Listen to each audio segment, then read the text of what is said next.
থেকে তো এখন ছোলা খাচ্ছি, এরপরে আমি বেরিয়ে যাব কাজে। তো দেখা যাক, এই যে বেরিয়ে গেলাম এখন কাজে। তো এই আমার বাহন, আর আমি বাহনে চেপে বেরিয়ে পড়লাম কাজে। সো এই যে নন্দী মহারাজের সাথে দেখা করে নিলাম রাস্তায়, আর গিয়ে সাইকেলে তালা মেরে দিলাম। তো 9টার সময় দেখছি আমার কাকা কচুরি খাচ্ছে, আমি গিয়ে একটু চা খেয়ে নিলাম। সো চা খাওয়ার পরে আমি গেলাম কারখানায়, তো মেশিনটা পরিষ্কার করলাম।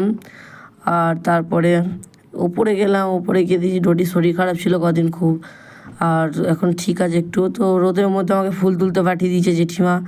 সো কী সুন্দর ফুল ফুটেছে, ওয়াও একদম। আর ফুল তোলাও হয়ে গেছে। তো এবার আমি আস্তে আস্তে নেমে যাবো। নেমে গিয়ে দেখি জেঠিমা কী করছে, তারপরে দেখলাম যে আমলকি কাটছে। তো 11টার সময় টিফিন করে নিলাম একটু। তারপরে রোজকার মতো ভাত সাজানো কাজ। তো এই যে আলসে লোকটা শুয়ে আছে, আমাকে একটু হেল্পও করলো না ভাত সাজাতে।